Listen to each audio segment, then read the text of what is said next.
All right. What's up? What's up, fellas? Daily HiFi in the house. What's going on? Yes, yes. Holiday edition. Holiday edition. So we got all kinds of people in the house.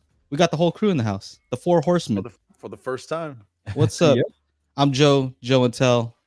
Got Ron from New Record Day, NRD. That's right. What's up? Hello. We got Youth Man Michael. What's up? What's going on, guys? Yeah.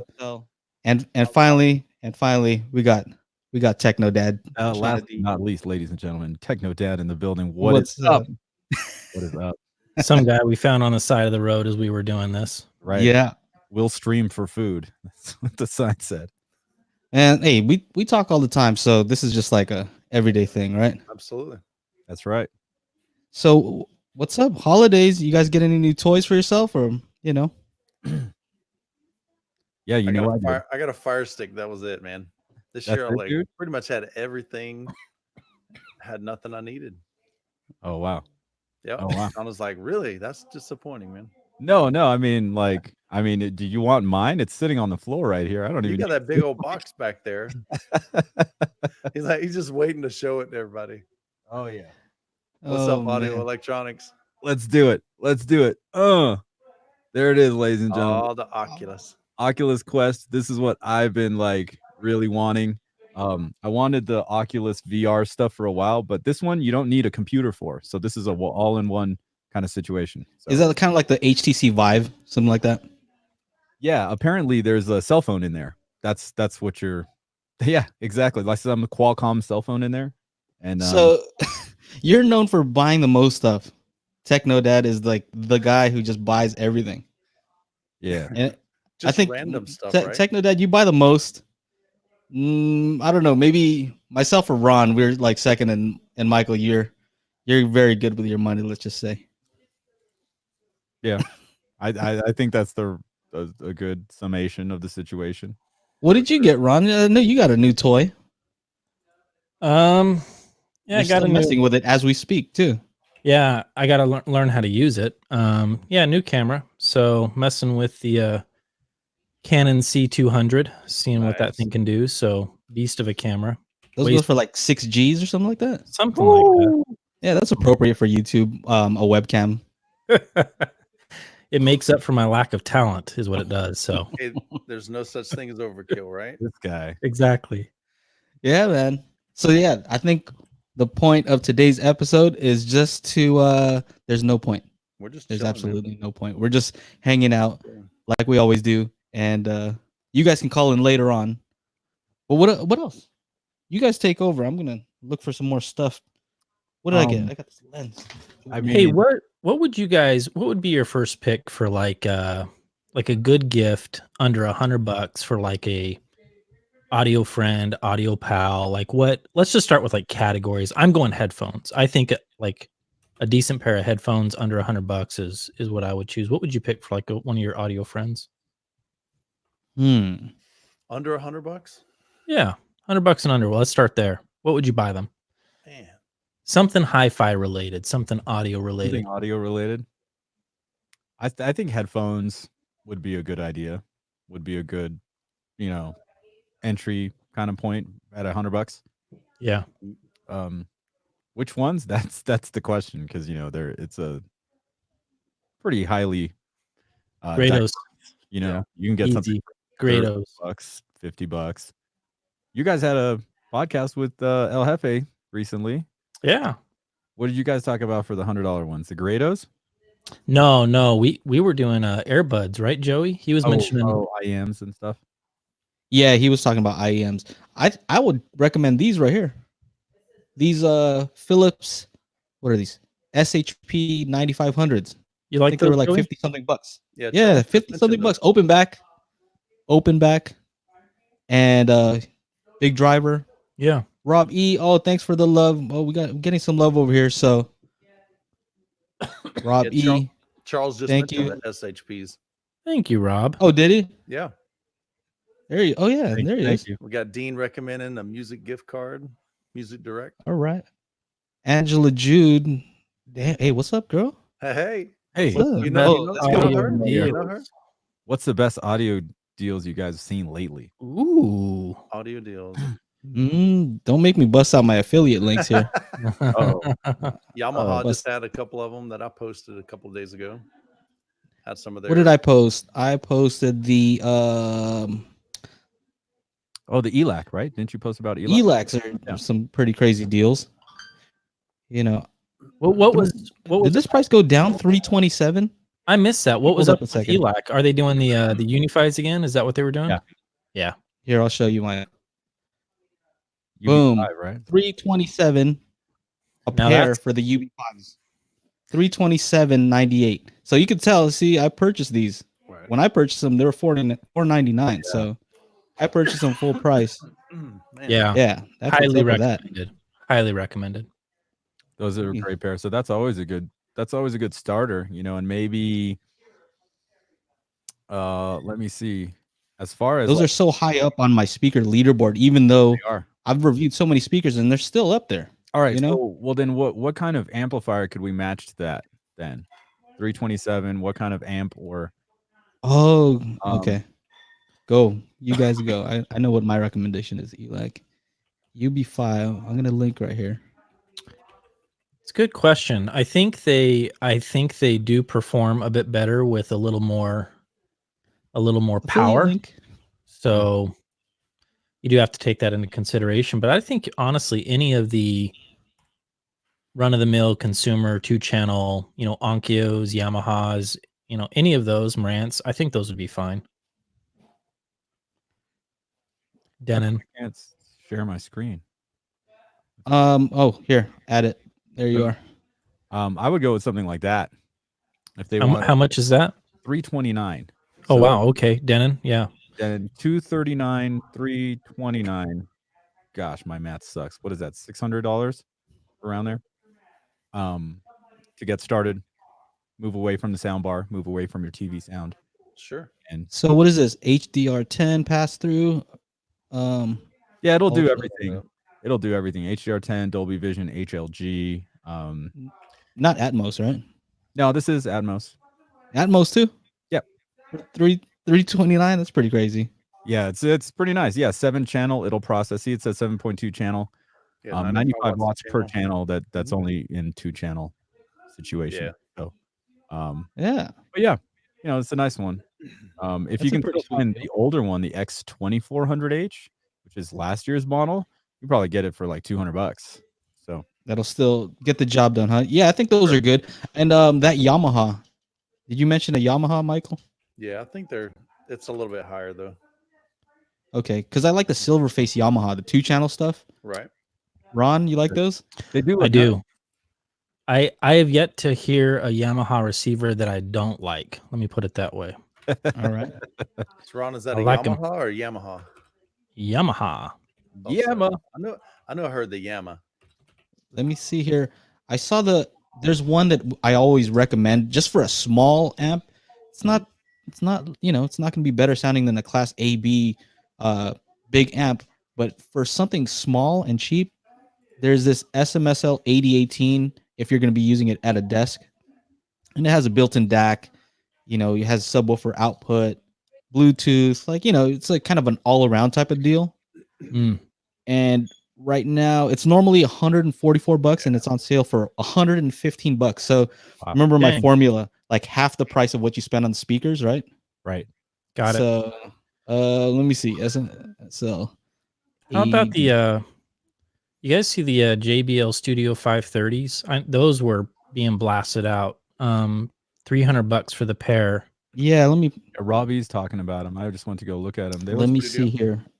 $419 per pair, down from $600. Studio 530s, and they have a bigger brother floor stander that I have heard as well. Both of those speakers are really, really good. Really good. That's interesting how they kind of integrated the horn with the cab. Yeah, it's unique. That's Yeah, pull that up, Chana. It's the 530. Yeah. 530 Studio 530. It's $300 right on their website, JBL's website. This is the one that I was talking about. This SMSL. Oh yeah, okay. Little, look, this little thing has a remote. So if you wanted to connect it to like a bedroom TV, right? So it's not the look at how small this thing is. Well, you know, the power brick is bigger than the actual unit itself, but it does a lot of things, lots of inputs, sub output, and I think it's going to sound better than any sound bar. Oh, for sure. Control? Yeah, a remote too. Okay, so 115 plus the 239, does it handle 4 ohm load? Yeah, it does. So that'll be a good, like, look, here's the messed up part. You guys talk about me wanting to buy stuff. Mm-hmm. So I got the new OLED 65-inch in the living room, and we got the new Sony 55-inch LED in the master bedroom. And we're watching. I'm going to do a video comparing the Disney Plus, like their content, their original content versus the Apple TV Plus original content. And the problem is, when I'm watching in the living room on the OLED, and then we were like, all right, let's finish this episode in the bedroom, I'm disappointed. So now I'm like looking at spending another $2,500 on an OLED for the bedroom. But is anybody else surprised? But the thing is, really? I can get the TV. If I did that, I would mount the TV on the wall, which means I can get a couple of speakers and a little amp. So that, what was it called, Joe? The SSL or SMSL? SMSL 115, not bad, especially since I'm dropping like 2 GUR on a new TV. So do it under $500 for speakers and amplifier, not bad, with a little remote control for the TV, bedroom style. I think that'd be good. How about that? This is off topic, but tell me about that whiskey, bro. Because we're talking about you spending. Tell me about this whiskey that you keep talking about, and hopefully after you air it out here, I never want to hear about it ever again. Okay, so I like to sip on something like during the holidays when I have actual time to sit there and do nothing. So my situation is, get some nice glasses, right? I got some Nolan glasses on the way. How much were those? They were $40 each. I'm like your money manager, bro. I know, right? No, Chana. And then so what spawned this off, when I was telling Ron this earlier, I went into Vaughn's a couple days ago, and the Johnny Blue Label, which is normally about $250, was on sale for $150. So I was like, oh, cool. And then they had this Macallan 12-year-old Sherry Oak cask thing that was $100 off down to $250. And I'm like, oh, let me try that. And then so I posted on Facebook about it. Which one should I get? And this is my Facebook, not the Techno Dad one, but my personal one. And then my buddy Ryan from college, my old roommate, was like, what about Yamazaki? And I'm like, oh, duh. If I'm looking at whiskey, I should be checking out Hibiki, because I had the 22-year-old Hibiki, and in Seattle, it was $55 for a 2-ounce pour. Delicious. And Joe's over here like, what? Look, I don't drink, so I don't really get it. You know what I mean? It sounds like a lot of money. Yeah, no, it definitely is a lot of money. And this is real hi-fi related, because I'll tell you what, I've noticed there's a correlation between dudes that are in the hi-fi and drinking. Yeah. And sometimes smoking, depending on what state you're in. Chana, is there a peanut butter whiskey? Oh, I'm sure there probably is. Rob said it better not be peanut butter whiskey. There should be I bet you anything there is. But anyway, yeah, so I found the Hibiki 17 for $500, and then I found the Hibiki 22 for $800. So I was asking telling Joe, like, man, should I spend the extra $300 on this bottle of whiskey? And he's like, dude, what the hell are you talking about? What are we talking about? But then you explained it to me that like it's supposed to last, like you have somebody over, hey, try some of this out. So I get it. I thought it was going to be something you're going to down in like a week. I'm like, nah, man, it's like 2 years. An expensive week. So and that's the dilemma, dude. You're talking $250 a year. Exactly. So they stopped production on the 22. So that bottle used to be $400. I've seen it for $800, $900, $1,200. So if I wait 2 years, then it's probably going to be closer to $2,000, or $1,800 at that point in time. So I'm still kind of trying to figure it out. Yeah. Well, do you, man? Like I always say, just do you. As long as it makes you happy. That makes me happy. I'm happy for you. As long as you still have money to buy your toys, you're good. This one looks like it's something for Ron. You guys use tube stuff from Audio Electronics. Do you guys use tube stuff? Yeah, for sure. Oh, by the way, Joe, I screen shared those Studio 530s if you want to put them up. Oh, okay. Let me throw those up while we talk about tubes. Yeah. 19. So okay, I know that's those. interesting. The new ones are actually cheaper. I don't know what's up with those. Those are refurbished. Don't buy Cheaper those. than these, right? Yeah. Don't do this. Don't do this. Those are for Chana. Chana will buy those. Buy the new ones. They're cheaper. Yeah. Everybody else. Yeah. Hey, Chana, click on the with the grills on it, just to show everybody. Just got a really cool kind of It's form got a nice factor. It's It looks cool. It's definitely, like you said, it's just really different. I've never seen somebody incorporate the horn with the speaker grill, which is pretty dope. I like that. And we all know about Michael and the horns. He's I like a horns. horny guy. Man, should have known we were going there. Oh man. All right, so there's that. What were we saying now? That looks good. What's that? No, I just You like were, how the. I like I think how the Ron, you were horn- saying something. Oh, sorry. Tubes? Yeah. That's Yeah, right. I've got the LTA stuff in for review, which is really unique. That's not a typical tube topology. It's microzodal technology, so it's actually transformerless. So it's tubes without a transformer, which is really interesting. say Big boy microzodal? stuff. I mean, the power amp is $6,000, so we're not talking like Whoa. Amazon links down. Dude, you're gonna make me. Is that how that spill works? it, man. Wow. Microzodal. Microzodal is what they call it. It's a patented technology. There's been other dudes that have done transformerless, like OTL designs, transformerless output transformers. That's gonna be like 50 chapters right there, Ron. I know. Oh man. There's a lot to unpack. So Peeling back those layers. Oh, I know.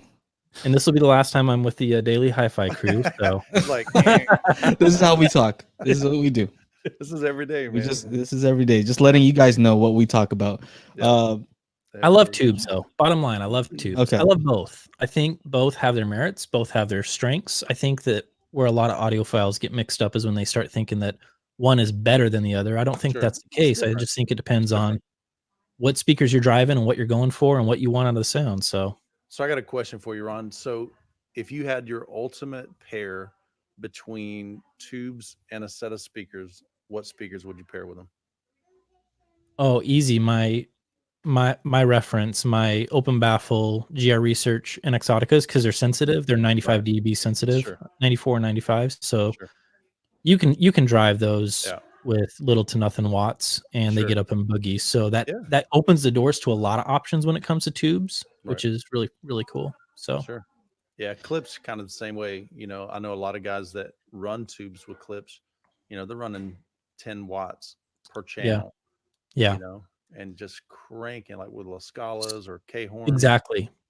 Yeah. So, Yeah. Speaking of Klipsch, I finally got in the RP 600Ms. So Cool. I've been putting those to the task here this Yeah. week, and what are your initial thoughts? really good. They don't sound like a Klipsch speaker, and I started investigating. I started poking and prodding and checking them out, and I don't think that is a horn tweeter. What? I don't think it's an actual legitimate horn tweeter. I think You're talking it's about like compression driver like that. Well, exactly. here's the thing. They don't always use compression in theirs. Like they only use the compression driver in their higher end tiers, like Mhm. the RF7s. Right. Yeah. So some of their lower stuff, they won't use those. So what this appears Oh, to be is like a traditional dome tweeter with a horn-like waveguide is what Yeah, what sure. it's doing. So you do get a similar effect, but you don't get like that effect, you Yeah. know. So They're coming after you, Ron. Uh-oh. The Klipsch group, they're coming after you. That's all right. oh man. And they're the most amazing speakers ever. I mean, they are unbelievable. And this video is sponsored by Klipsch. I'm gonna Don't try send to my talk car about and buy how to fix them or 500 of them. anything. Yeah. Right. So Nice. I like them Cool. right out of the gate. I like them. So I've heard a ton of Klipsch over the years because, of course, that's kind of where I started my audio hobby. Other than Polk Audio, I went straight from Polk Audio to a pair of Klipsch. Fell in love with the sound. I was hearing detail in music that I didn't hear with the Polks, and just kind of went from used pair to used pair to used pair. Just kind of, I wanted to literally hear as many speakers as I possibly could with my own ears, in my own environment to see how do they compare, how do they sound. And I just kept listening and listening and listening. But that's actually one of the speakers I haven't heard yet is the RP 600. Is that Really nice. 600M? They're cool. I dig them. Yeah. I mean, Mike, from any of the new RP line, you're going to have that new tweeter. Yep. They've So got they're the gonna vented. sound pretty much similar. They use the same drivers. Vented tweeter, supposed to smooth out the top end a little bit. Right. A lot of guys they're at least giving Klipsch a listen and a chance.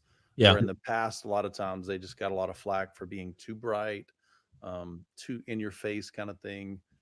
And so they've done some great things over the years. I know I had the original RF7s, which were really bright. Yeah. I mean, really bright, very in your face, very forward sounding. Then I upgraded to the RF72s, and I had both of those at the same time. And then Klipsch was actually the first, the RF73s was the first pair of speakers that I actually reviewed on my channel. I reached out to Klipsch when they were coming out with those. That was probably like in December, and I think in February they were going to introduce the new RF73s. And I said, hey, I've got 1 and 2. Everybody's asking in the Klipsch forum, in the Facebook groups, how will this version 3 compare to 1 and 2? And I said, I've got a unique opportunity that I can actually put all 3 of these in the same room, with the same equipment, and just show visually, size-wise, all the differences there. And I just started making a ton of different videos on that. And but as each series progressed, they began to kind of tone back on that top end. That was the biggest difference that I heard. The bass was pretty much, very similar. What are you doing, Jonna? Oh, I'm just doing an Instagram post right now. I gotcha. Tell everybody that we're here doing this. Nice. Sorry. Yeah, I was like, just listening to you talk. Okay, keep going. But yeah, but over the years they've learned, and I think they've listened. They've listened to what a lot of people are saying, and they're trying to, make some changes without kind of deviating and getting away from that actual Klipsch sound. Good for them. So, yeah. I know you own I know that you have in your home theater like 27 La Scalas or something like that, but there's 40. Right. Have you explored the other speakers in the Heritage line, like the Heresy and the Sure. all those? Like, have you tried all those guys out? And is the La Scala like your? Not all of them. Now I bought a pair of Heresy 3s. Yeah. I actually paid. Oh my gosh. I probably paid $300 for a pair. Okay. And really, it doesn't make sense because they were like $1,200. But I promise, man, I found deal after deal after Youth deal. Man deals. Youth man deals all day long. I'm serious. That's what they call them, youth man deals. And but I bought a pair and I liked them. And I really was thinking, okay, could this be a better option in my 2-channel setup in my living room than my RF7 version 3s? And as I listened to it, to me, the Heresy 3 was just too small sounding. I think it can be a nice speaker. I've heard guys actually using 5 of those in a home theater. So like small in scale, like the ability to like play. Just to me, like the sound stage, it just sounded small to me. Got it. My room. I mean, my room's kind of large. It's probably 25 feet wide by about 15 feet deep. Okay. 12-foot ceilings. Yeah, it's a big room. And then on top of that, it opens up to a kitchen. It opens up to like a breakfast nook. It opens up to this office that I'm in right here. And then it opens up to our dining room, which is right back here. Yeah. So I've got this huge, massive open space. And so they just didn't do it for me. And especially bottom end, pretty much not. I mean, it's almost non-existent in my room. I've had Chorus 2s. I've had Forte 2s. I've had Forte 3s. I actually reviewed the Forte 3. I didn't own those, but I had those in. Corey sent me a pair of those to review. Okay. So I've had a variety of the Heritage series. I haven't owned K-horns because I really don't have corners, especially in my living room, just the way it's set up. I only have one corner. And because the room is 25 feet wide, it wouldn't be ideal. So Corey sending when really crazy ones. What's that? When you pay extra, when you pay more than you should, those are called techno dad deals. Absolutely. You should call them techno steals, baby. Yeah, there you go. That's awesome. Here's damn, we're getting backed up on the comments. There's so many comments coming up. Also check out the SMSL SA100, SA300. I got the SA300 that I have to review. So I haven't hooked that up yet. How much is that one, Joe? I think around the same price. I don't really know what it's gonna do that's different than the other one, but same price as the 8018 that I just showed you. You should have bought them Black Friday. This guy says he doesn't know who Ron is. Neither do I. Dang. We're still asking that question ourselves. Yeah. Who's that guy? Ron's a great guy, man. That's because he does the high end stuff. You know what I mean? So if you're not looking at speakers that are like $1 billion, a speaker named Sabrina. Yeah, Sabrina. That's what he's known for. Ron's video. Nah, you do other stuff too. Yeah. Let's see here. Also, you do a lot. You know, you do like a bunch of chapters on stuff. Yeah. Right. That's probably going to change a little bit with. For those that don't know, we got 2 new additions to our family. So yeah. I just want to see one video, Ron. I'm just gonna I'm just gonna put it out there on blast. I just want to see one video summary, quick, unpack that thing. You want that, Joey? All right. And then also, you know, challenge. Is Joey putting me up to the task here? All right. This is all about being on blast. This is just being normal here. Dude, what is that you're flexing? Hey, Chana, what do we say when we the Tech Tuesdays? He does the Tech Tuesdays, and you have what's his name? I don't know. It's not Ron. That's what is the guy's name? His name is Danny. Danny Ritchie. Danny Ritchie. I know the last name. Chana, what do you say? I say I went to go. I was like, oh, this looks cool, and I click on it, and I'm like, where's Ron? That's not exactly what you said. Yeah. Well, yeah. What did you really say? Are we allowed to curse in here? Yeah, why not? I say, where the fuck is Ron? Like, what? Where's Ron? Ron was changing diapers. I can promise you that. There you go. Not sleeping. I said, where's the bokeh? Where's the blurry background? Oh man, he's got it tonight. Oh man, yeah, he does. Got that new camera. And... Girls, yeah, I just saw that comment, dude. I love it. Girls whiskey. That's for you, Chana.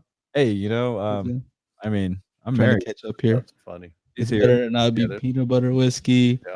Although I did feel bad because I'm going to spend a lot of money on this bottle of whiskey, so I bought her $180 bottle of champagne. So there you go. Wow. There you go. Nice. Justin the Great, thank you so much for the support. Awesome. $5. He says he needs a pair of those Dynas. Yeah, I know. People are still asking about those. Ron, you got to hear them at Rocky Mountain, and yeah, I think you didn't hate them. You want to do a face review? Yeah, you did. Go ahead.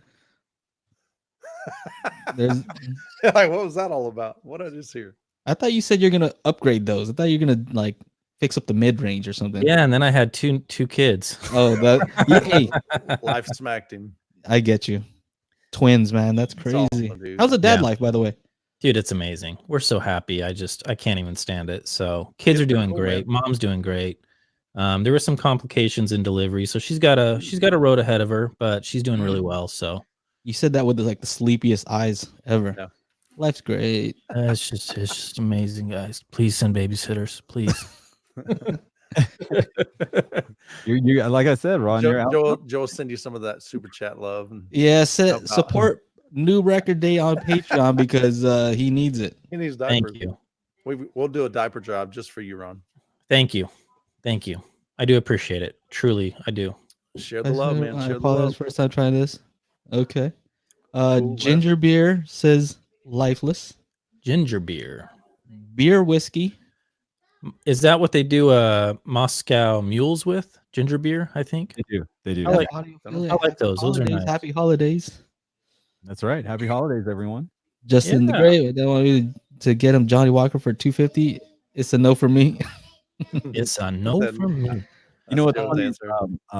Anytime like my mom's out of the country right now, I'll have her swing through duty free because it's usually $100, so you get 150 off. Man, I got to be faster on these comments. I know it, man. I know what you mean though. A lot of that's a common thing that people buy, right? Yeah, like on cruise ships, alcohol. Yep. When you're yeah. So okay, cool. You guys are responding in the comments at least. Yeah. I gotta keep up a little faster here. Audio electronics. What do you guys do with the gear you don't use anymore? Sell, keep, trade, give away. I mean, for me, I have a whole storage unit full of stuff, so I can kind of reference. Yeah. stuff, and then if it gets too crazy, then I have to like either give it away, sell it, whatever I have to do. Yeah. Sometimes I'll use it for giveaways. Sometimes I'll sell it to my Patreons first, at least open it up to them. And then sometimes there's just people that I know, friends that are trying to get into the audio, so. Jose G says Youth Man seems like the first seemingly religious audio person I've seen. Oh, you don't even know Jose G. Oh, man. Tell him. Well, Tell him. about to spell curse, like the hardest thing, man. Tell him. Tell him what's up. Tell him what's up. Yeah, right. Yeah, you can share with anything you want because I'm an open book.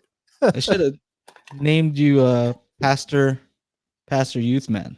I wasn't, and it's kind of interesting. So that's actually where Youth Man came from. I was a student pastor for 23 years in local churches in Florida as well as in Alabama.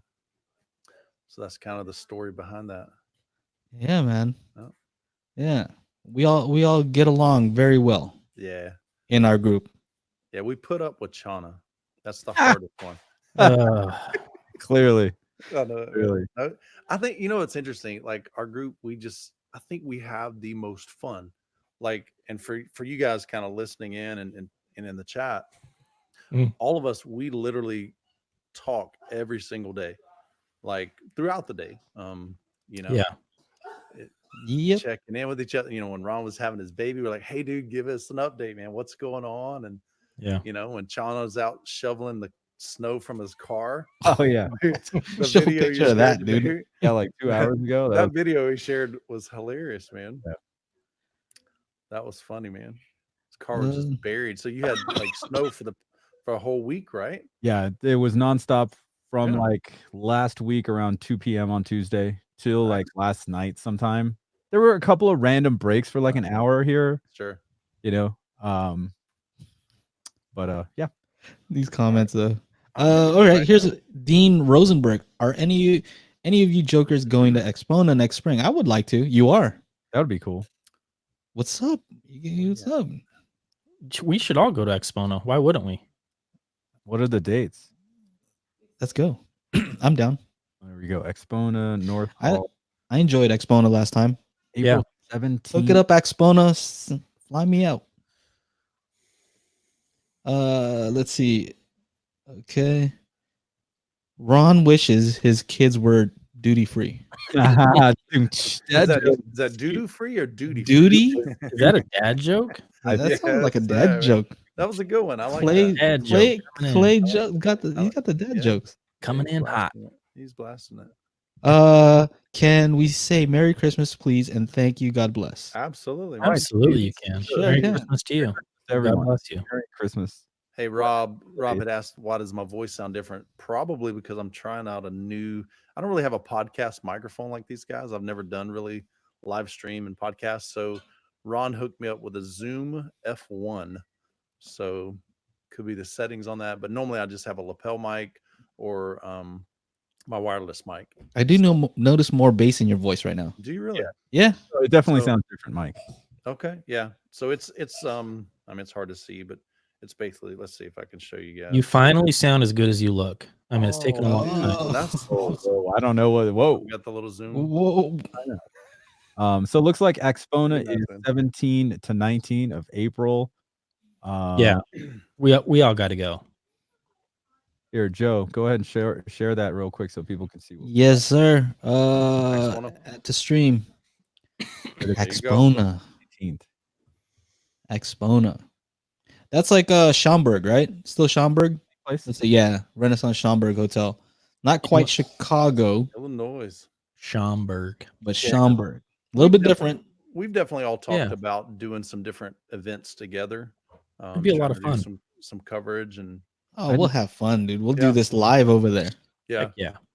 So yeah, maybe consider it. Yeah. When was it again?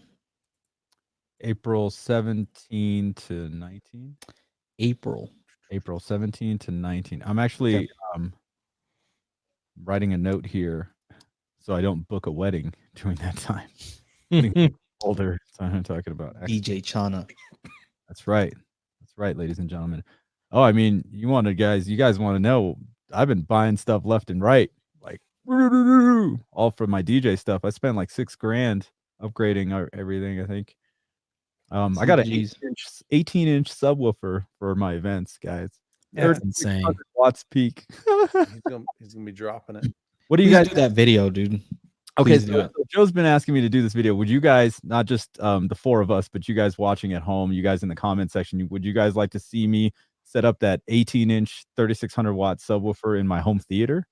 See how that goes. If that's something that's interesting for you. All right, hold up. Let's rewind a little bit, Chana, because it came about. We're talking at like 3 a.m. because you work at like super late. And you're like telling me about this stuff. We're looking up specs, and I was like, "Hey, these specs are very similar. Check it out. This is kind of wild. The specs are kind of similar to like Klipsch speakers, right? Like the type of driver they're using, the sensitivity, the max SPL. Like a lot of these things were similar to PA speakers, and you'll hear a lot of people saying that Klipsch sounds like a live show. Well, yeah, because they're using similar types of components, the horn, right? And anyway, I said, I'm curious to see, you got this like whole new, what is it, QSC? Yeah, it's a QSC setup. Whole new setup. I want to see what that sounds like in your living room. Like now, okay, so here's the thing with PA speakers. Like a friend of mine, his name was Wake Junkie. He does a lot of wakeboarding, or used to do a lot of wakeboarding before he had his strokes. And he had a Mackie sub in his home theater setup. Mackie had a huge amount of output in his room. But the bad part is it just didn't dig very deep at all, because again, they're designed for music. So they're not going to go down to 20 hertz. They're not going to go down to 18 hertz or 15 hertz. Right. So what's kind of the lowest that they'll play your QSC? What do we find? 35, 35, 40? Is it that high? Well, see, here's the thing, Mike, like what I was telling Joe too, is that they're mostly like for just being loud. Absolutely. That's what I'm saying. Output is crazy, but you're just not going to get the depth that you would in a home theater subwoofer. 35. Yeah. It's a sacrifice you make, right? Yeah. They'll play super loud. Like if you took your SVS out to an event in an open space, they're going to dig deep, but they might not be loud enough. Here, Joe, share that screen. It's not made for that. They'll see 136 dB. Maximum. That's ridiculous output. loud. Yeah, ridiculous output. It's definitely going to help out, when you're in a concert, when you're in a wedding, when you're at a venue. Even, going back to Klipsch, that's what the La Scala was used for. It was basically, I've seen La Scalas in skating rinks. They used to use them in a lot of churches. They're in bars. I mean, they're all over the place, but they're for, kind of anywhere that you need to kind of disperse a lot of sound and get really loud. Right. So, but I think that's where I think that's where your QSC is going to struggle, is it's getting down low. Yeah. Yeah. I mean, and that, to me, that's where the fun happens. I mean, I like that. Down low is where the fun happens. Yeah. Man, gosh. See, where his mind goes every single time. Look, Mike, just because you got a cross in the background, hey, dude, buddy. Aren't you the one with a shirt that says something about bass that hurts or something like that? Bass that hurts so good, man. Hurts so good. See, it does hurt so good. I love big bass, man. Crank that sub during the money dance. You got that big bottom. Yeah. What we got? I'm looking over here at the comments. Thank you, Rob E. Youthman JTR Cap 4000 versus PSA TV 42 IPAL. Man. Goodbye. Okay. Yeah, PSA just came out with some new subwoofers. PSA, JTR, they make some massive speakers. Crazy output, flat down to like 10 hertz. I haven't heard any of the big JTR subs. The only one that I heard was a small one that Jeff came out with, and then the PSA, the one that I reviewed was the S3611. So that bad boy had two dual opposing 18-inch drivers. Let me see if I can pull it up here. Woo. So talking about output, Chana. Mm-hmm. Power sound. Oh snap! That was Brody. What's up, Brody? What's going on? I'll pull that up. Oh, and for Jose G, you were asking about what kind of music I DJ. I just dropped a link in the chat box there to my Mixcloud. It has like 17 mixes or whatever. Some stuff I did for a radio station out in Miami. all kinds of cool stuff. Check it out. What kind of music is it specifically, Chana? What would he does a lot of stuff for like kids' birthday parties. You know, It's not with that coppa, not for kids. I mean, if my name Techno Dad is any indication, it's more electronic stuff. A lot of house, a lot of tech house. I'm actually moving into some really, really deep techno stuff that is a very acquired taste. But yeah, that's what it is. I do play all the regular stuff though, at weddings and whatnot. A little We Are Family, a little celebration. All right, so this is the new version. So they came out with, I think, the 36. I want to say it was the 3610 maybe, and the one that I reviewed was the S3611. So it's got dual opposing 18-inch drivers. So this is the new version, 3612. I mean, look at this thing. Let me go. That's bonkers. No, it's insane. Look what 1920 watts continuous, 4300 watts peak. Good. That's all, huh? Okay, so you see right there, it says frequency response 17 hertz. But look at the in-room response. So when you put that joker in a room, I got flat down. I mean, no lie. I've got videos on it just showing the REW. It was literally flat. Actually, I think in one of the videos from 20 hertz down to 10 hertz, it actually increased slightly. Oh my gosh. So it was great. Most of the time you get a subwoofer at 20 hertz, it drops. to decline. Yeah, they should just have a poop emoji in the in-room extension, dude. From poop to 11 hertz, something like that. This one can literally give you the brown note, big time. I mean, it can produce that 137 pounds. We're talking about a massive, ridiculous amount of clean. And what's awesome too, typically when you in home theater, you kind of think of, okay, sealed is more for music, ported is more for home theater because you get a lot more output. I can promise you this subwoofer, ridiculous amounts of output. I mean, I'm serious. Crazy. And so, he was asking about what was the other one? Let me go back to the comments. Help me out, Joey. XTZ, no. Oh, yeah, let me pull up there. Yeah. So they've got some. Tom has some new subs, and his model numbers are different. It's like, okay, 42, so I can't remember. Like, is that I think Ron, it's funny because you're like more, there we go. There's kind of like a difference between hi-fi, or what people think of hi-fi 2-channel audio, right, and then Michael, you're on the other end of the spectrum, kind of with home theater. Absolutely. Right, multiple channels versus 2, where you have to kind of really focus on where the placement of those things are, the room treatment, similar things but different approaches, right? And the funny thing I thought was funny is, Ron, you have a pretty crazy sub setup too. No joke. I thought it was gonna be like, this dude doesn't use subs. Yeah. He doesn't know about 20 hertz. But you tell him what you got. Yeah, so I run they're called H-frame open baffle subwoofers. They're direct servo subwoofers, and each sub is loaded with 2 12s, and I have 2 of them. So I have 4 12s for my open baffle subs, but then I have a couple of sealed 10-inch subs that I usually use like in the corners if I want to augment a certain frequency. But yeah, those direct servo subs it's not the same as what like a lot of the home theater subs can do, or sealed subs or ported subs, because you don't have that impact, like that big payoff of that, like, whoa, holy cow. Sure. And I think it's important to understand that, the sub is pressurizing the room, but that impact is the room. That's actually what you're sensing.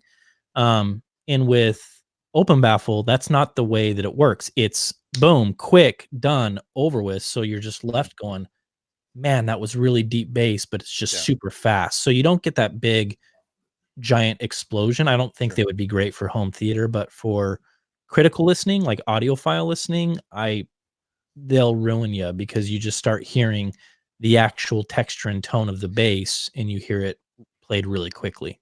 Yeah, I just thought it was funny because you're hearing some bass. You're not missing out. If I were to play something, you wouldn't miss out on some of the lower registers. I've measured mine down flat to 14 hertz. So We're not. You're we're good. Not, And with, we're not and with playing and most paddy music wagon that over you're here. Yeah. and most music that you're listening to, you're not going anywhere close to that. No, you're not. But I will say this: that there are some. Now, pipe organs, you're going to get down to that.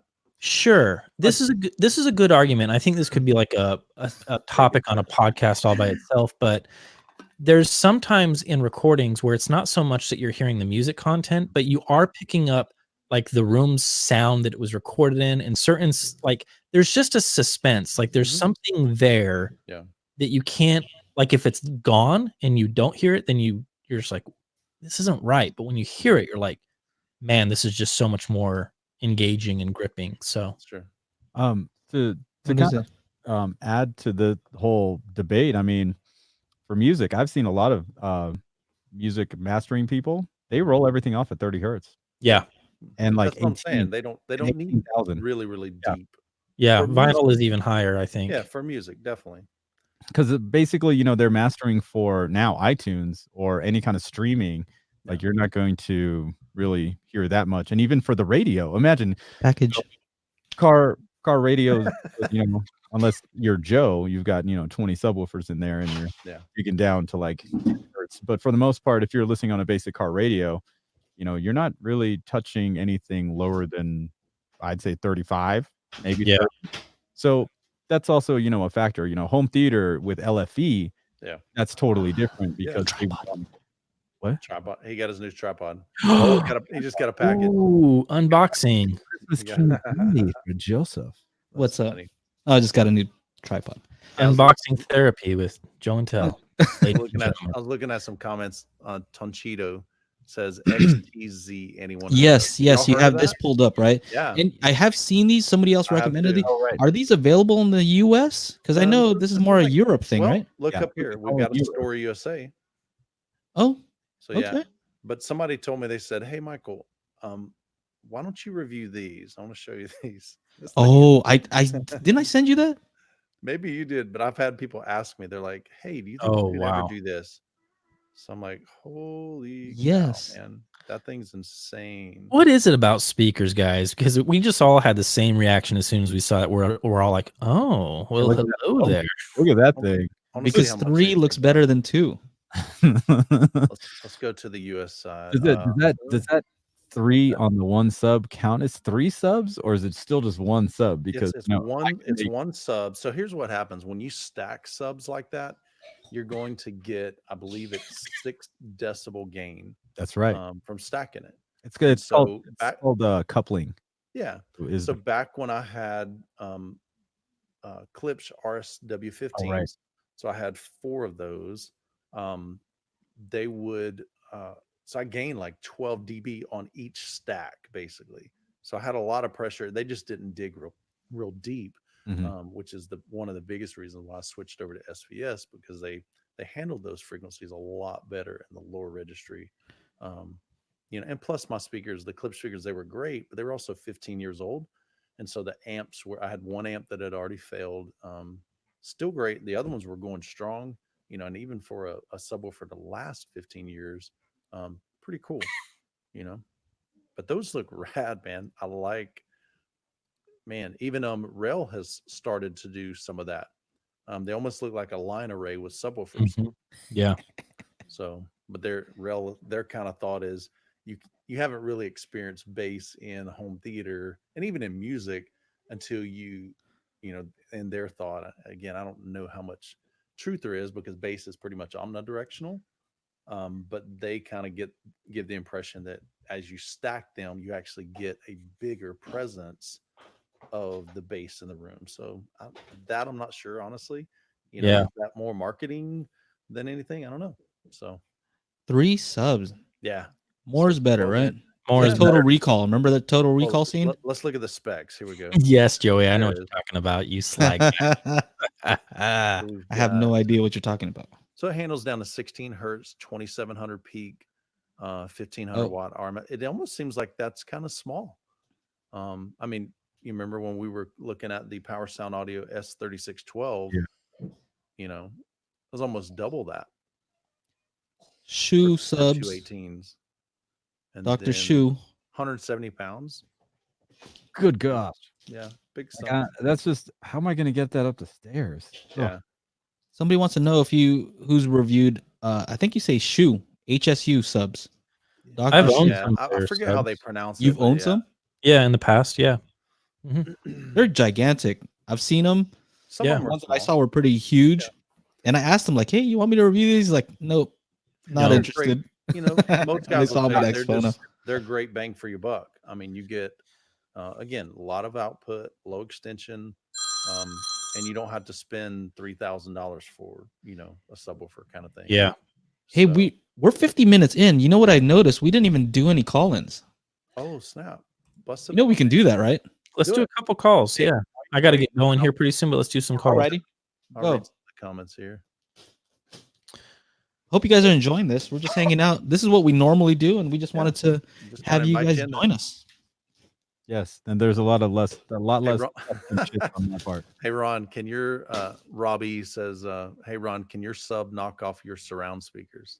If I run up and knock off the surround sound speaker, yeah. So where he's coming from that is I reviewed a I subwoofer know. from Monoprice and it literally knocked my now granted, okay, that was part of just having fun. But it was my fault. I had a nice sized drywall anchor, but it wasn't in a stud, it wasn't a toggle bolt. So that was partially my fault. But it did last for what 13 years.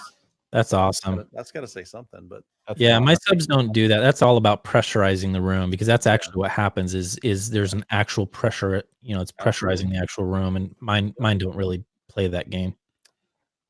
Let me see here. Ron, you did mention something about Joe, what kind of tripod came in?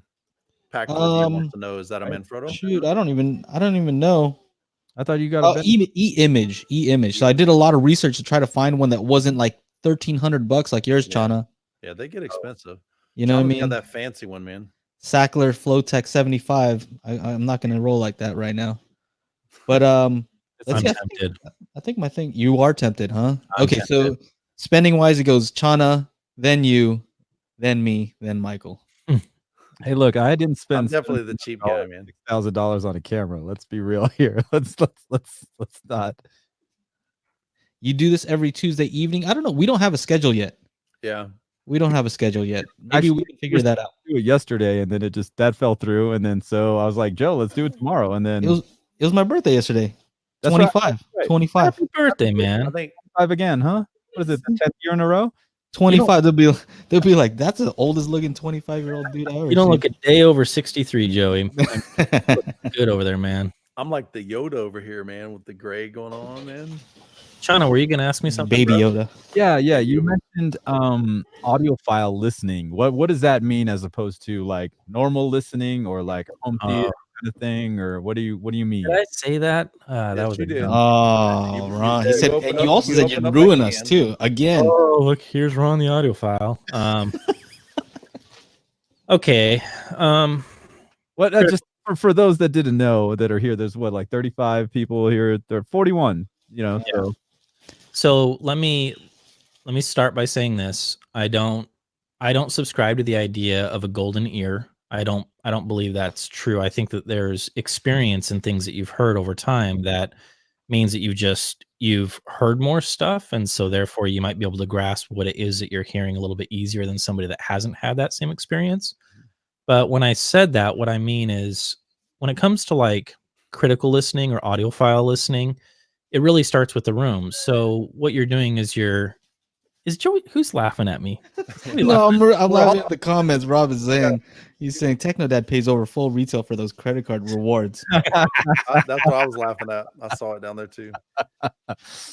Bottom line is this: it's about getting the room right, and it's about doing everything you can to, at least for me. So this isn't for everybody, but for me, I'm a purist, so I want to hear what's coming in and what's going out as true to the signal as possible. So trying to critically listen means that you're trying to get closer and closer, chasing that dragon of what that actual signal really sounds like. Yeah. And that's just the easiest. So Ron, let me ask you this. Can you, like, for those listening, can somebody learn to be an audiophile? You know what I'm saying? Is this something they're just born with? They've got really good ears, or are there certain things that can kind of help them to Sure. learn how to discern what they're hearing?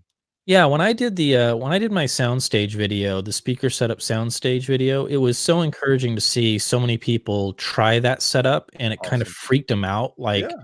I think that it starts with just experimenting with Sure. different ways of setting up speakers that might lend itself to opening up that soundstage and getting things further away from the walls, because then you're getting closer to really hearing what your speakers are actually doing.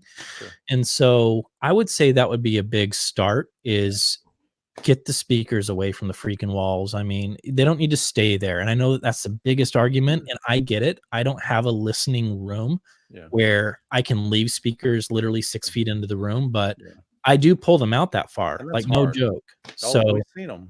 yeah, And that's yeah, just not, it's not practical. Well, especially, all right. So in your case, you've got little ones, there's you know, no way. to leave them out there, you probably can't do that, right? Can't. Nope. Yeah. So it's when But I'm when you want to critically just listening, chill and listen, you that's what pull I them do. out, you enjoy it. It changes everything, guys. I Yeah. can't stress it enough. It's, for me, room is the most important. Speakers follow after that. Yeah. It's like, if you work with You're your right. room and you experiment with it, it'll blow your mind what you actually already have and you just haven't experienced yet. Would it be safe to say that speakers and room are like level as far as importance, or one over the other? Yeah. I think you can have great like you can have the most fantastic speakers in the room, or speakers in the world, but if Yeah. your room just has huge, like when I first started working on my home theater, I never thought about it, but somebody suggested, hey, just clap one time, you know, smack your hands pretty hard and Yeah. just listen. What do you Yeah. hear? Slap And when I echo did, and yeah. oh my goodness, I Pa, had pa, the pa, pa, pa. Yep. craziest. Yep. And so when I started thinking about that, I'm like, okay, what is that really doing? And what that means is I've got sound that's coming directly to my ears, Bouncing. and then a fraction of a second, milliseconds, I'm getting a reflected sound, and then your brain is going, what the heck did I just hear? And so that's why it doesn't sound clear. And It's so reflection. yeah, so when you can add acoustic treatment to your room, Yeah. when you can add, even if you don't buy acoustic panels or build your own acoustic panels, adding curtains, adding throw rugs. If It you've all got a matters. room, yeah, if you've got a room that's hardwood floors, or especially tile or concrete, you know, some of the guys are putting, you know, home theaters in a basement or a 2-channel setup in the basement. Try Garage. garage, throw down some rugs. Yeah. Just anything that would kind of soak up some of the For sound. sure. But you know, and you're right, even just a little bit of position change, you know, towing in a speaker a little bit, towing it out, pulling it away from the wall, maybe even the width, you know, the distance between the speakers, all that can have a huge impact on how it performs in your room. And so just experiment, you know. We have a try question it, here. find out what Acoustic works. Fields room treatment. Have I heard it? I think I'm supposed to have some that's coming in I haven't for this room. A good example of what you're saying as far as the room is you can kind of apply to microphones too, right? Like Chana, you have a very nice microphone in that SM7B, right? Of course he does. So you got that Joe Rogan Chana, podcasting. Yeah, you got now. What happens if you throw that in the corner and you back up like 5 feet and try to talk to it? It's not going to sound so great, right? No, you got to be like right up on this mug. He's way on in there. Yeah. Friend voice. Again, a transducer. All it's doing is converting the signals to electrical signals, right? Yeah. The sound waves to electrical signals. Speaker does the opposite, electrical signals to, you know, something you can actually hear. And placement, it makes a huge difference. Yeah. Right. Yeah. What else we got in acoustic fields? Do you use a cable riser, like lifting the speaker wire off the floor? Who is that to? Is that for me? It says, "Hey Ron, yeah, go a few more down, Joey. Don't." Okay, sorry. I need to catch up here. Dude, I love the next one. If I go too far from the wall, they end up behind me. Do I use cable risers? No. But before I dismiss them, I would be willing to try it and see what happens. I'm open-minded enough to give it a shot. I'll say you're a bigger man than me. I'll say this. Like, if you had like a dedicated room, and just bear with me here for a second, guys. I'm gonna sound a little crazy here, but just Give me We a do that. You are. We all are. I love have that. seen some rooms where they use those and everything is set up and really neat and organized. Where for me, I'm like, I just like the way that looks. Like I just geek out. Like Mhm. for me, like at that point, I wouldn't even care if What's wrong with that, right? Like it just looks clean. Like I used to build computers, and like for me, like wire management and making everything clean and tidy and just I'm OCD like that. So So LCDs, or I sorry, don't think there's anything wrong with that. RGB in the computer, or no, Ron? what's that? RGB in the computer? RGB in the computer. What are you talking about? Lights like red, like RGB red. Oh yeah, I would do that. Yeah. okay. Yeah. Once upon a time, I used to play World of Warcraft. Believe it or not. Steve Dude. Matt says, you guys do a great Audioholics show. Thanks for the videos over the years. Keep up the great work. I don't think you're allowed to use that. Like, we can't say great Audioholics show. We can say like HiFi show. Yeah. Audioholics is already taken up by our dude Gene, Mr. Gene. our boy Gene, Mr. Gene. And can you hear our mic quality? That was Oh man. Rod. I love the Wow. impersonation. Huh? What? I've just been working out a little bit, you know. Oh, come on. Hey, no, we always just joke with Gene. Everybody knows it's an inside joke with Gene that we always clown on his mic quality. What do Got you a think? chance to hang, Good got guy. a Michael- chance to hang out with him. What's that? Michael, didn't you go to his house, I right? did. And you yeah, brought your actually. stuff and you Yeah. did the home tour. And didn't you say, like, tell me about that funny story About which one? about like all of a sudden you have all your stuff that you usually use, and for some reason there's like static on the mic that he's using Like a that you brought. triangle over there at that house, man. That's true. Yeah.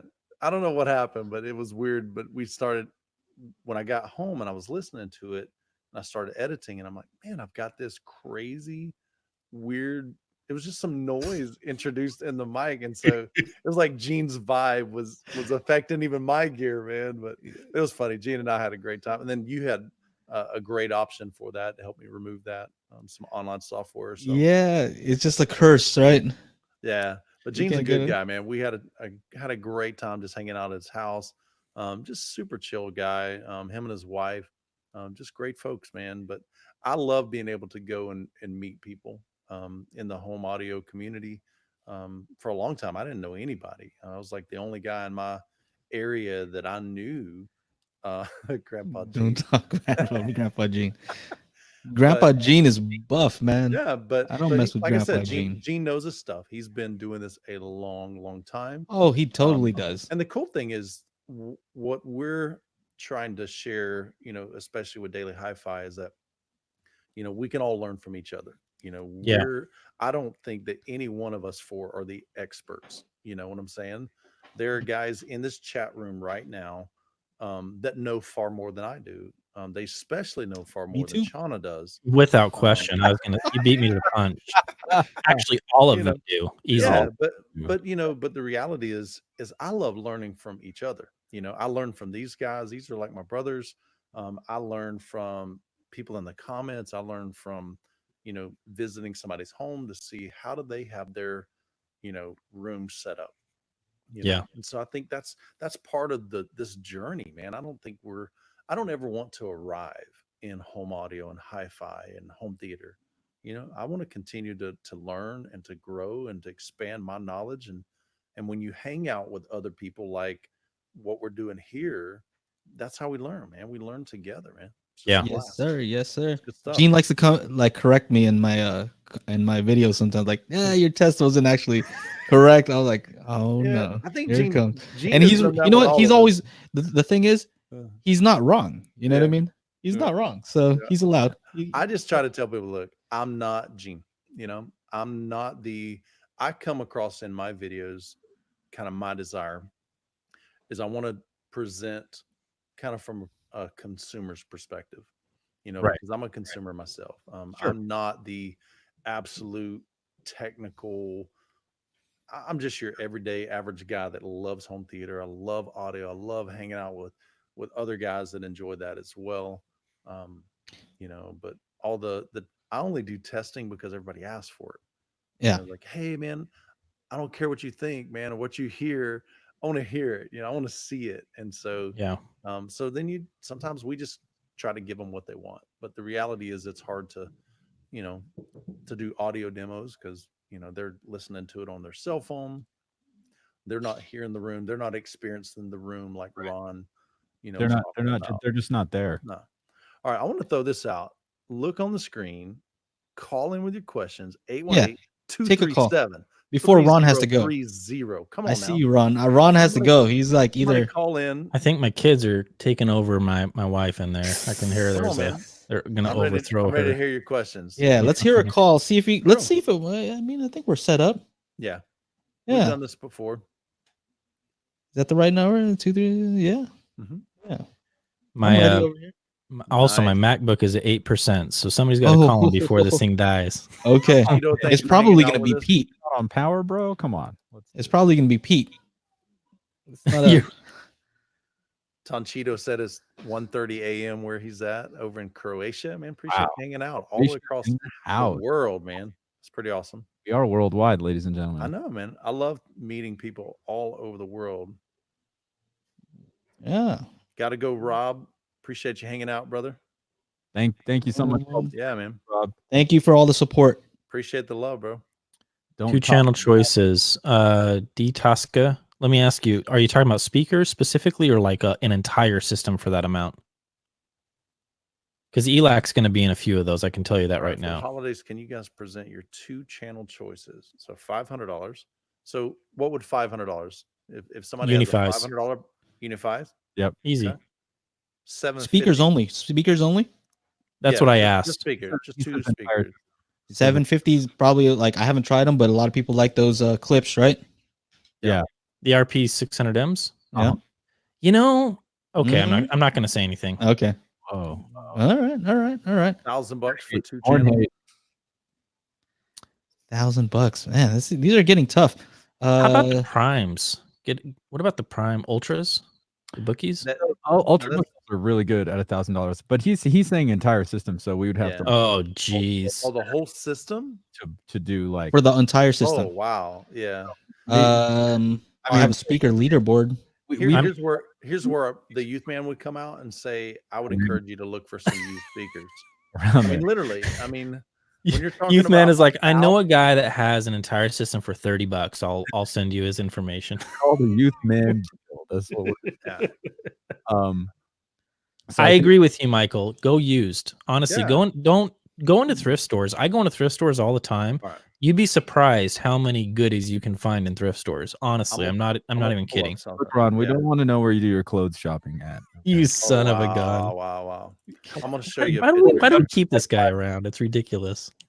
No call-ins. Either it's not working for some reason or something. Because usually we get calls like nonstop, right? So, Joe, I'm gonna let you share something real quick. I'm just All gonna- right.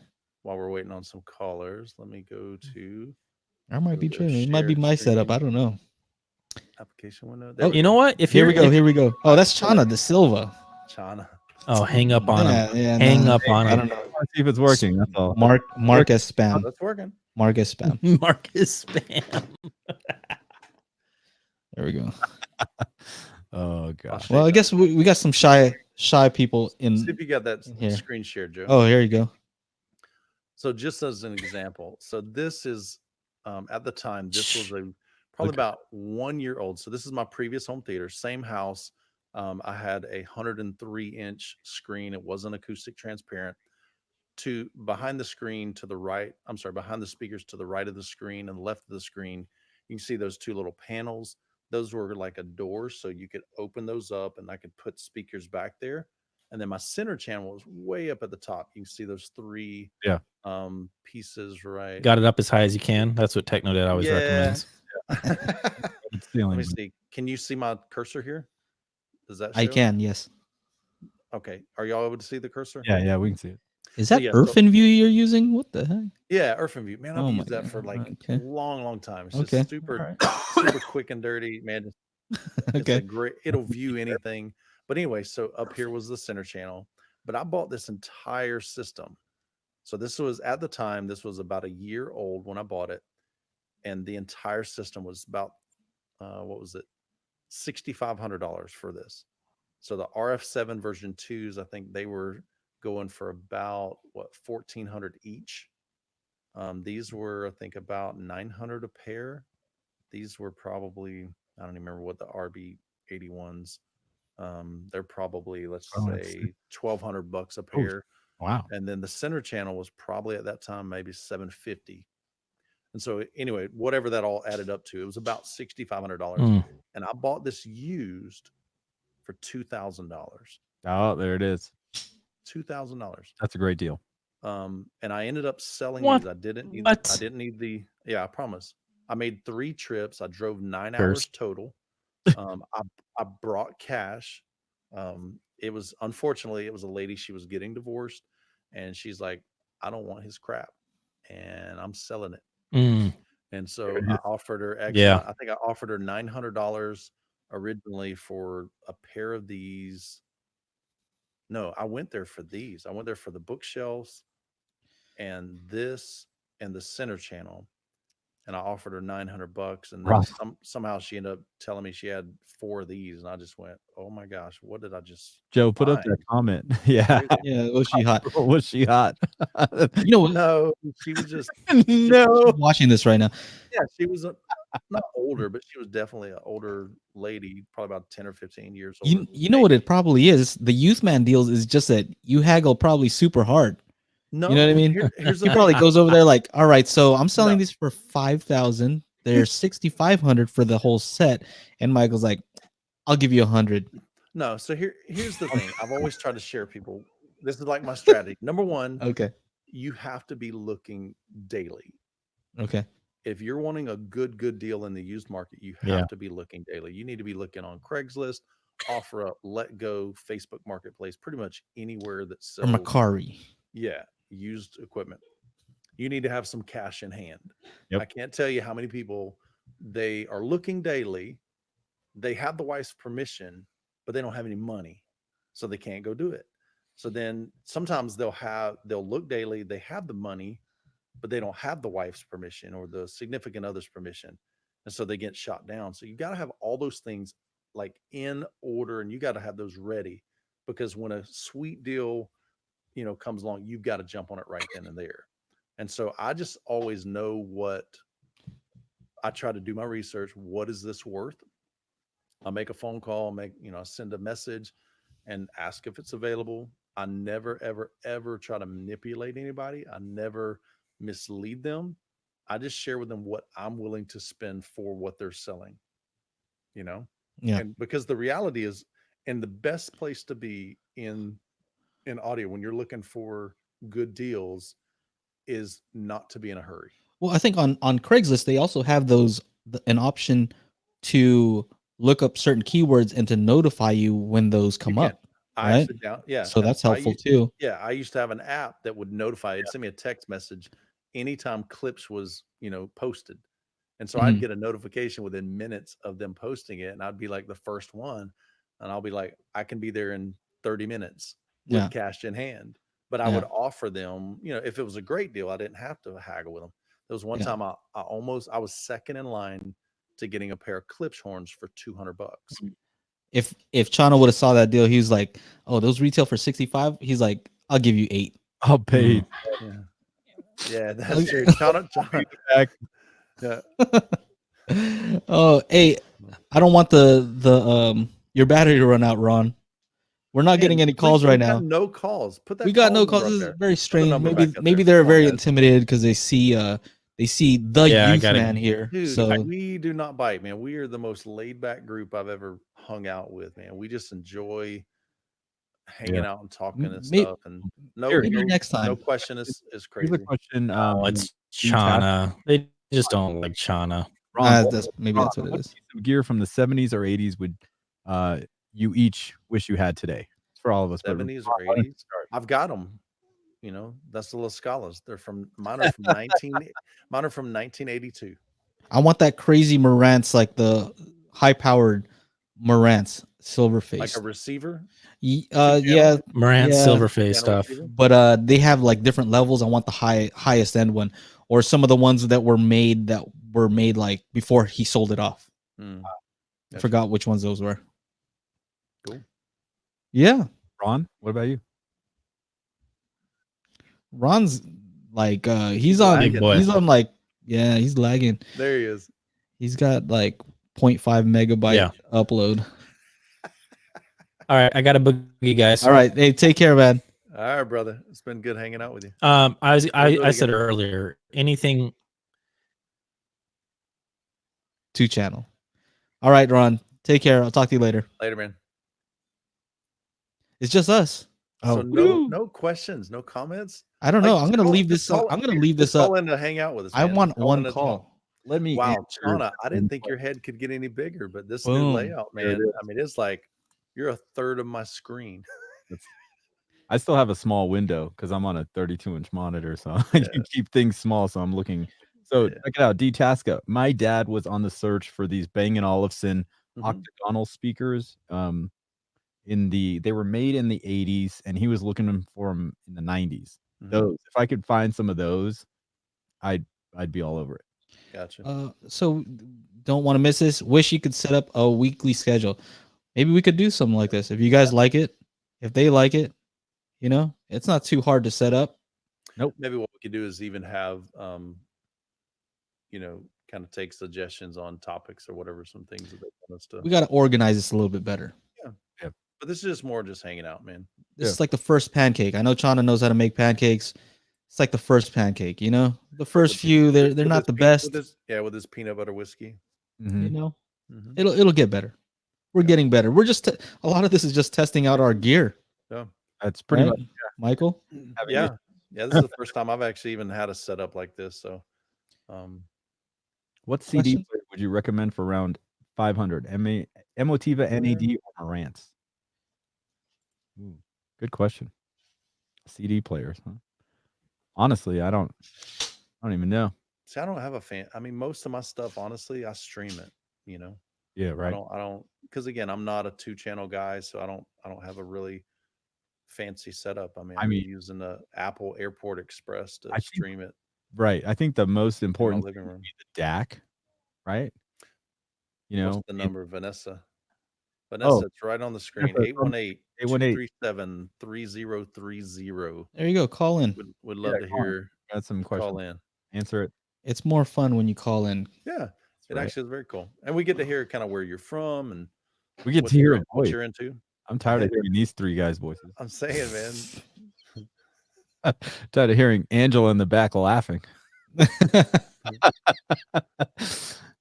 I think my wife went to bed because it's that's right. Oh, it's almost 8 o'clock here. So, but she gets up like 4 a.m. and she runs marathons and half marathons. And she's like Miss Fitness, man. She's amazing. So she hits the bed early. What you guys listen to podcasts too? Vanessa, you said you were calling in. Yeah, I'm waiting for the call. 237-3030. Oh, TV that's a question here. Here you go. It's a Chana one. What you got, Chana? TCL 43-inch LED 5 series, worth it? HDR any good, or should I wait for spring? Diego, if you're gonna go TCL, you should get the 6 series. I think Costco has a great deal on last year's 6 series.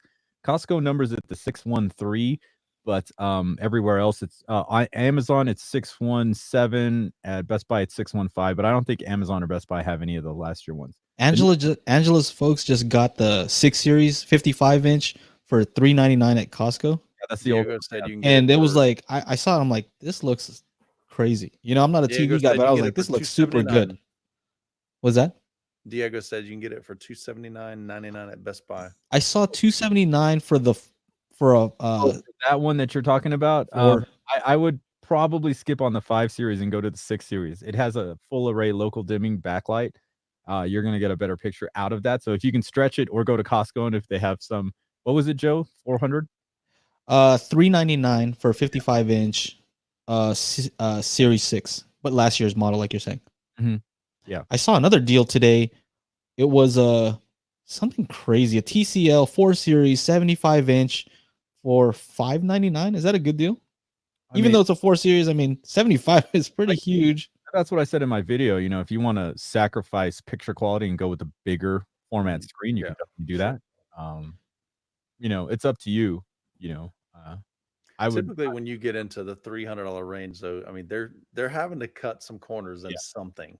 You know, there's no such thing as amazing picture quality at a $300 price range. At the price point. And I would definitely, if you're like, even Joe was kind of surprised. If you're under $1,000, I'd say even stay away from Sony, LG, or Samsung in that price range because you're losing a lot of features.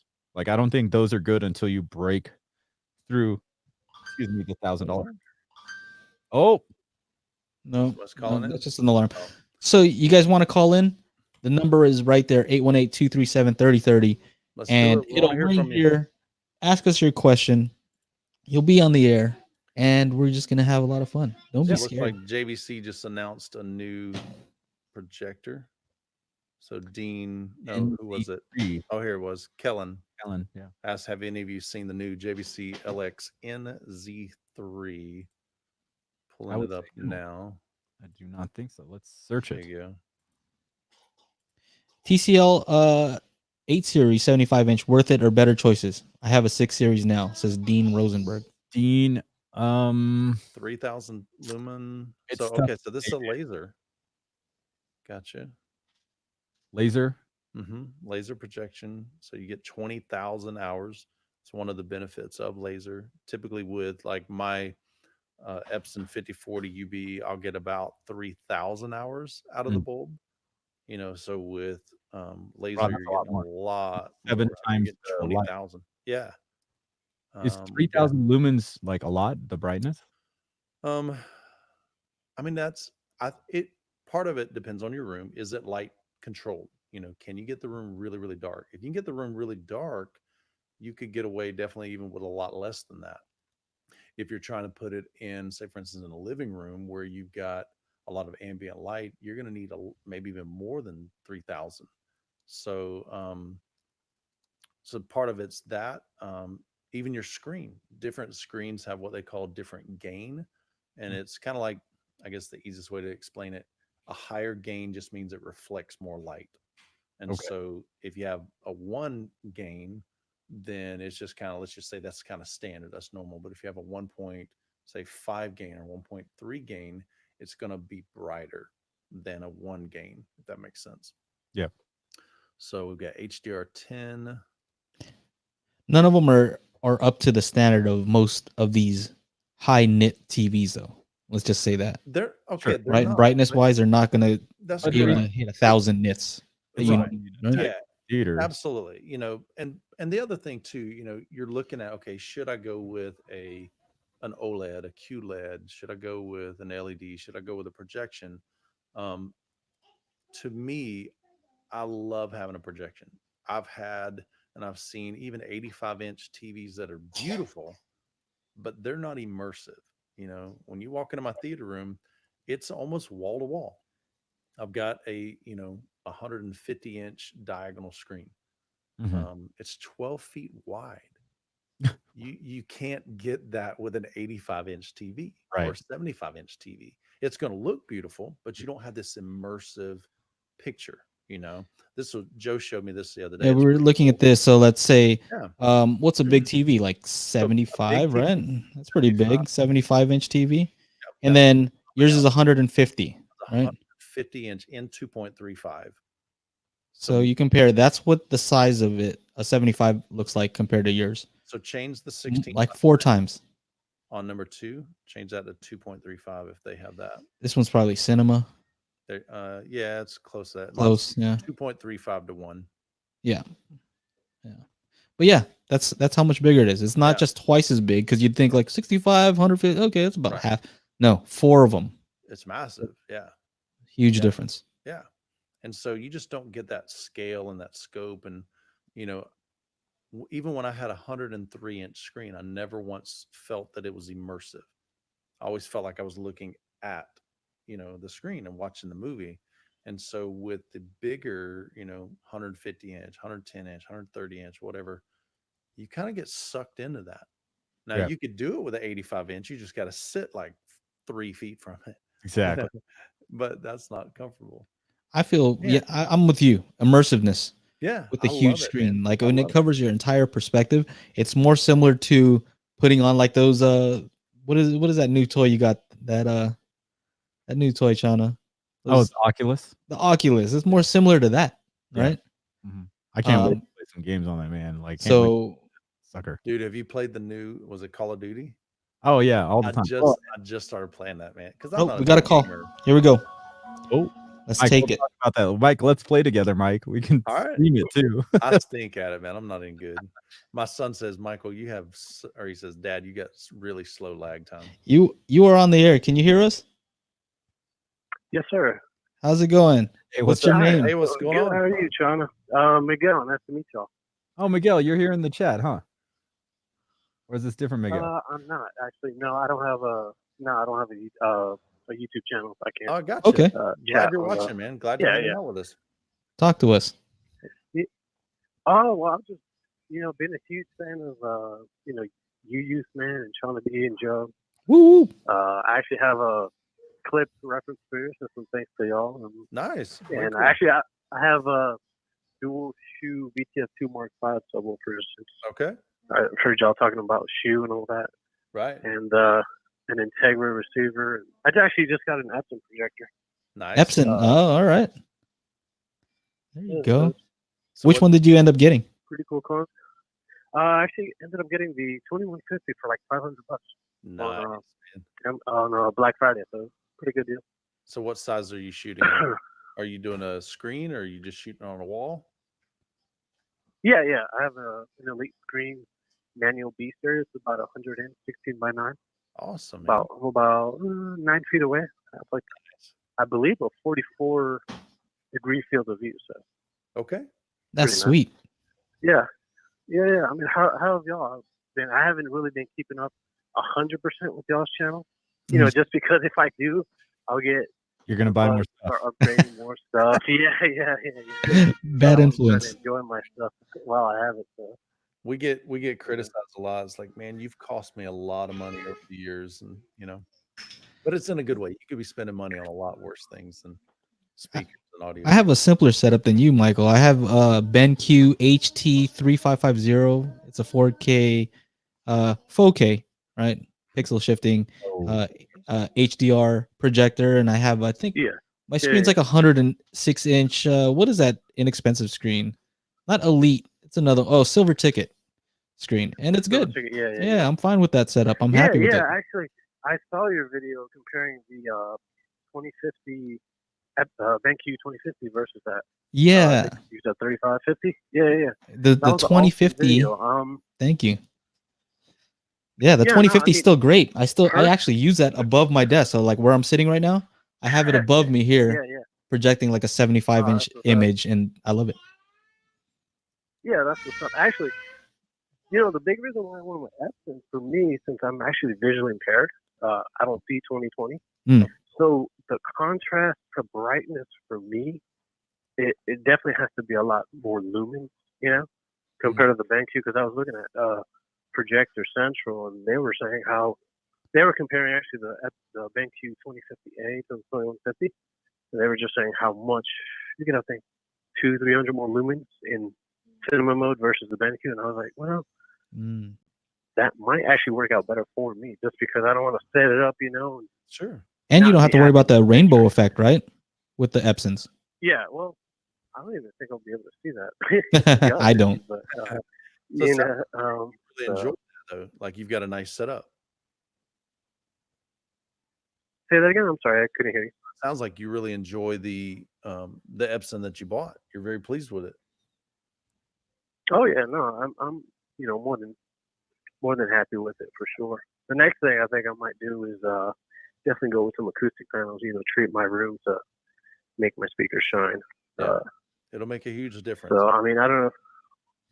Yeah, I don't know what y'all would recommend actually as far as acoustic panels or DIY stuff. I heard y'all talking about acoustic fields. I saw a couple of their videos, but I mean, yeah, I didn't really look into their products. Well, they're supposed to send me some panels for my room because I don't have a perfect setup here. I don't have any experience using any others, so I can't speak on that. Michael, what do you have? I've got do it yourself. Again, Youth Man deal. I paid $11 a piece for mine.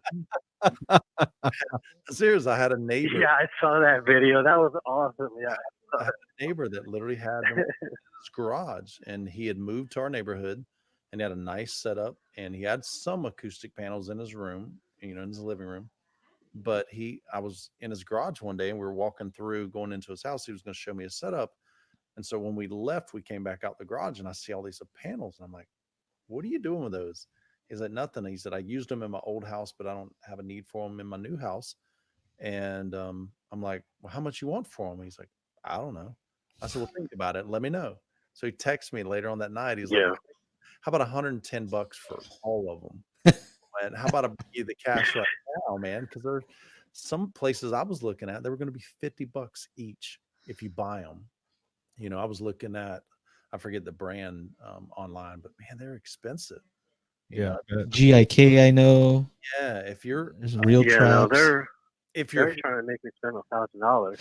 Yeah. And I called them. They were helping me to treat my room. So yeah, if you're handy, like I'm not real handy. Like I don't build stuff. If it doesn't have a mouse and a keyboard and that sort of thing, that's just not my gift and my abilities, my talent. I got a bunch around my room here in the studio.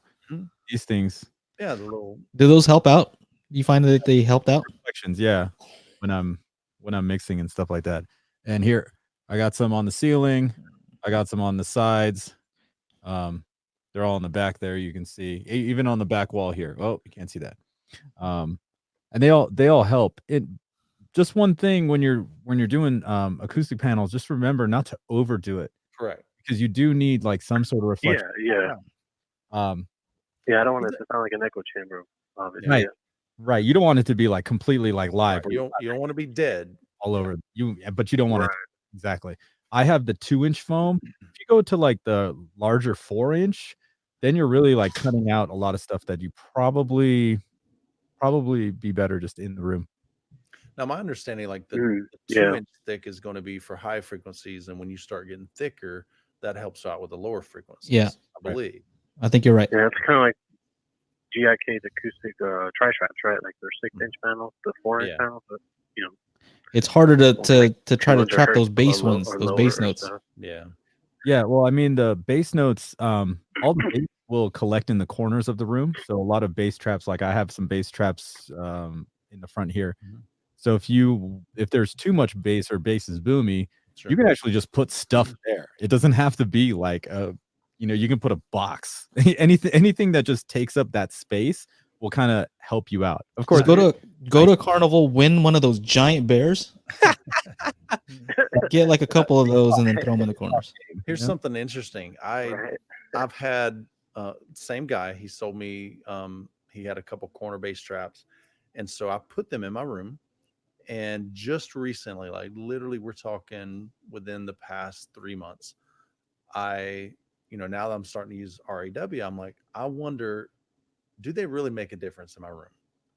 And so I took a measurement with them, removed them from the room, took another measurement, and it was identical. It didn't change anything in my room. Yeah. And again, that was in my room where I had them positioned. So I don't know. I don't know if they have. What about audibly to your ear? Did it like give you more impact or? No, I don't think so. Like reduce the bloatedness or anything? Yeah, I didn't notice anything. If it did. So, and again, I think I had 2 in the back corner, and maybe that's all I had. But in my previous setup, I had more, but I had 2 in the back corner, but it didn't change anything in my room. So, but okay. And it could be just. I had a quick question for y'all, actually, real quick, if you don't mind. Go for it. Switching gears real quick back to speakers. It's about power amplifiers versus receivers. Sure. Obviously, there's 2 camps, I guess, to that theory, especially with high sensitivity speakers like Klipsch. Yeah. Some people say you need them. Some people say you don't. Sure. In y'all's experience, what do y'all think as far as, like, if someone's 9 feet away with those Klipsch RP280Fs, would you say you need amplification? It sounds exactly like my setup. I mean, I'm 9 foot for mine. With the RP280Fs, and man, huge difference with the amplifier. Yeah, well, you guys can speak on that. I think Chana, Michael, you both have tested both, lots of AVRs integrated versus separates. I think that's a question, right? Yeah, for the most part, you know, and even Pretty some much, people yeah. will use Yeah. a receiver plus a, you know, an amplifier just to take some of the load off. Part of it depends on the sensitivity of your speakers. I've always owned Klipsch, and so they're very sensitive, and so that means that we can drive them with very little wattage. I've owned I started out with a Parasound HCA 2205, so that was 225 or 220 watts by 5. Then I sold that one because it had it started exhibiting some like a hum in one of the channels. So I sold that one. Okay. Ended up buying a B&K 200.5, so that was a 200 by 5. Then later on, I sold that because I had an opportunity. Somebody gave me a 7-channel 200 by. I promise. There's a friend of mine in the audio business. He's like, I got one of the got this from my customer. He's like, Another you want it, you can have it. deal. Youth man deal. That was amazing. But it was it was 200 by 7. It was a Sherborne 7/2100.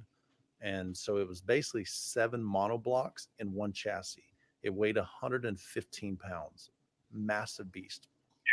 And so out of all 3 of those in my home theater, I've had, I started out with the RF83s, which have 3 8-inch woofers in them, and the RC64. So with that system, those particular speakers, they have what they call, oh goodness, what am I thinking? Basically, like when you have these impedance dips, so when you're hitting these really low frequencies, your speakers are, let's say, typically they're 8 ohm nominal, which just kind of means average, but at certain frequencies they may drop down to like 2.4 ohms. So when that ohm or that resistance in, you know, is demanding more from your amplifier, your receiver is going to be taxed. And that's when your receiver starts going, man, I'm out of gas. So it doesn't sound as clean. Sometimes you can get into distortion or clipping. So that's where an amplifier will help out.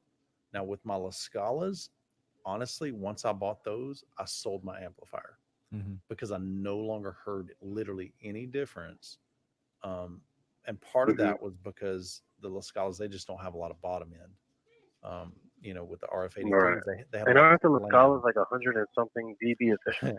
They're 104 dB with 1 watt. Yeah. So that's insane. So it's like, yeah. So I just no longer heard any difference with the 83s. The very first amplifier I bought, that Parasound, I paid $750, and I was sweating it. I'm like, man, this thing better sound amazing for $750.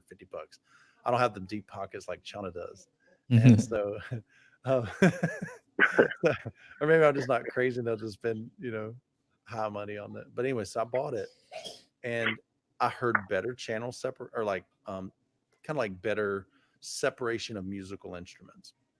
I heard more bottom end, especially even at low volume. Like I didn't have to crank it up as loud to kind of get that nice solid bottom end. But it wasn't a night and day difference. So if you're thinking about adding an amplifier, I think there's benefits of it for sure, but just don't go into it expecting it to just be like, oh my goodness, this was like, what have I been missing? Right. Now there are guys out there that they hear that, you know, and again, that could be your, they're just talking out their, you know, rear end. I don't know, you know, in my opinion. Yeah. Well, like I remember when I got one of the amps into review, it was more like I knew from the specs page that it was putting in about like 60% more power into the speakers. Now, that's not something that you notice right away. Yeah. That's going to be in your dynamics. And the best experience I had was just going back and forth, plugging in and replugging in the amplifier, was watching Seabiscuit, right? Because in one of the chapter 19 or whatever, it's like horse racing. So the horses are like thundering down the raceway, and then it cuts to people talking in a different part of the country, listening to it on the radio. And so you get those huge swings of quiet and then super loud and then super quiet, super loud. And that's when I noticed the big difference on having the amplifier there with the RP280Fs that I had at the time. So going from the AVR and plugging in just the having the amp plugged in, and I had the amp plugged into all 5 ear level speakers. It was a 5-channel amp. I think just a Blu-ray, it was still just doing, and an old movie, it was just a 5.1 mix anyway. So I don't think anything was happening at so that wasn't really an issue. So that's the one thing I noticed with a power amp. It's these dynamic shifts is where you're going to hear most of the power, and the speakers love it. Speakers love the extra power for sure. Seabiscuit. Yeah, I can. Yeah, do you remember that movie? If you guys saw it, but I remember the name, but I never saw it. It's such a feel good movie. Like that horse fixed like all these problems, and like it was crazy. It was during the Depression. It was all this. Go out and see Seabiscuit, rent it, stream it, whatever you guys. It's a great movie. Love it. Hey, hopefully that answered some of your questions. I appreciate your call. Yeah, man, definitely appreciate you calling in. Yeah, that's brave of you out of everybody to do that. Yeah, man. Appreciate y'all answering all my questions. Just stay tuned, keep doing y'all's great work in audio and video and all that. So. Thanks, brother. Thank you. Take care. All right. All right. I think that's pretty good, fellas. Very cool, man. Yeah. Had a good time. We done pretty good. Answered some questions. Yeah. You guys have fun? I will be going over why I bought that E9 and doing like a review on calibration. So look for that. And I do Michael Walker. I think that Nakamichi soundbar is probably the best for DTS:X and Dolby Atmos. The only problem is it is simulated. There are no upfiring speakers. There are no speakers you install. So just keep that in mind. If you keep that in mind, I think if you manage your expectations, then you'll be good. I haven't heard them. Have you? The Nakamichi? Yeah, I had one in for review. No way. Yeah, last year. All right. Yeah, no, it sounded pretty good. They actually had two 8-inch subs, and they had surround speakers. That was great. They worked. I don't like sound bars, but that was a cool setup. Well, cool. Well, you guys know where to reach Technodad and Youth Man. I'm gonna leave links in the description to all of the products. I'll do my best. I'll try to go and put all the products that we mentioned and links to you guys' channels. Anyway, anything else you guys want to say? It's good, man. It's been fun. We'll do it more often. All right. We'll try to get something regular on the books. Help everybody out. And thank you to everyone that watches, likes, subscribes, absolutely. Asks questions. That's the best part. I love answering questions. So if you guys, the interaction is always the best. That's like the most fun, I think, about what we do. I mean, we like the gear, and that's always fun, and the speakers are fun. But I literally have just met just oodles of people through Facebook, through a private Facebook group, through comments, emails. I mean, just all kinds of things, man. But it's cool just meet other people, man. Well, that's it. We're out. All right, guys. Have a great evening. Take care. Get it, Donna.